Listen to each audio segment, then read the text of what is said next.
ये एक ऐसी बीमारी है जो गोल दायरे की शक्ल में होती है और जिल्द से ऊपर इसके दाग होता है, जिल्द से ऊपर जो है इसका दाग होता है। इसकी वजूहात क्या हैं दाद की, और दाद आपको दिखा भी दी जाएगी कैमरे में कि किस तरह की शक्ल होती है दाद की, जिल्द पे किस तरह ये फैलता है। सबसे पहले तो आपको वजूहात बताऊं ये किस वजह से होता है। नाकिस पानी की वजह से, नाकिस चीज़ों का इस्तेमाल करने की वजह से, खुराक का सही इस्तेमाल ना करना और केमिकल की चीज़ें इस्तेमाल करना, बैरलर गोश्त का इस्तेमाल करना। ख़राबी ये जिगर से भी हो सकता है, यारजा बदहज़मी से भी हो सकता है, मैदे की खराबी से हो सकता है। मलेरियाई बुखारें जब आप होते हैं, तरह तरह के बुखार होते हैं, उनके साइड इफ़ेक्ट से भी हो सकता है। इसी तरह जो है ये एक छूत वाला मर्ज भी है, एक इंसान से दूसरे इंसान को लग सकता है। ये तो है इसकी वजूहात। अब इसका इलाज क्या है, सबसे पहले अलामात आपको बताऊं, अलामात के बाद फिर मैं आपको इलाज बताता हूं कि आप इसका कैसे इलाज कर सकते हैं अल्लाह ताला की दी हुई नेमतों से, और आप 150 रुपए से आप ठीक हो सकते हैं। अलामात जो हैं, ये मर्ज आम तौर पे आपको कमर के पिछले हिस्से में होता है, इसी तरह जो है गर्दन के पिछले हिस्से में होता है, कमर के नीचे, कमर के इतराफ में होता है। इसी तरह जो है ये मर्ज आपको छोटे छोटे फिसियों की शक्ल में इकट्ठे या गोशों की शक्ल में भी हो जाता है। ये आप महसूस क्या करते हैं, जलन सी महसूस करते हैं, टेसे महसूस करते हैं। इसी तरह जो है शदीद आप खारिश महसूस करते हैं, आपको स्केबीज होती है।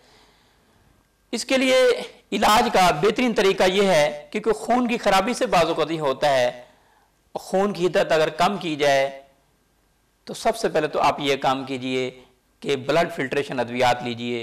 ब्लड फिल्ट्रेशन अल्लाह ताला की नेमतें लीजिए। आपके मुताबिक अद्वियात हैं, मेरे मुताबिक खुराक है। आप सबसे पहला काम ये कीजिए, मेहंदी ले लीजिए, मेहंदी के पत्ते जिसे बरगे मेहंदी कहते हैं। इस पर मैं कई लेक्चर भी दे चुका हूँ। अगर आमिर भाई आप मेहंदी भी मिलाएंगे तो वहाँ भी आपको लेक्चर तफसील से मिल जाएंगे, लेकिन फिर से अर्ज कर देता हूँ, 20 ग्राम मेहंदी के पत्ते ले लीजिए और रात को एक पाव मट्टी के बर्तन में डाल के रख दीजिए। सुबह खाली पेट उसका खिसांदा आप पी लें। एक तरीका तो ये है। दूसरा तरीका सेम इसी तरह नीम के पत्ते ले लीजिए और नीम के पत्ते का सुबह खिसांदा आप पी लें। तीसरा जो है शीशम के पत्ते जिसे टाली के पत्ते कहते हैं, वो आप ले लीजिए, तो वो आप सुबह पी लीजिए सेम इसी तरह। चौथा जो है तुलसी के पत्ते आप ले लीजिए। तुलसी के पत्ते लेने के बाद जो है इसी तरह इस्तेमाल कीजिए, एक पाव पानी में, और सुबह इसका खिसांदा बना के पिएँ। खिसांदा बना के पिएँ या जोशांदा बना के पिएँ।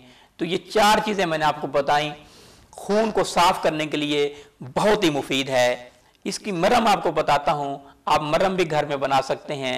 आप ले लीजिए 20 तोला यानी अपना 1 पाव आप ले लीजिए सरसों का तेल और उसको आप गर्म कीजिए, उबाल लीजिए। उबालने के बाद जो है आप नीचे ठंडा होने के लिए रखें और उसमें 2.5 तोला जितना खालिस कमीला जिसमें मट्टी ना पड़ी हो वो आप इस्तेमाल कीजिए, उसमें डाल लीजिए और लकड़ी से आप हिला लीजिए और आपका रोगन लाल तैयार हो गया। ये दाद के लिए मुफीद है, चंबल के लिए मुफीद है, खारिश के लिए मुफीद है। आप बैरूनी तौर पे इसको लगा सकते हैं।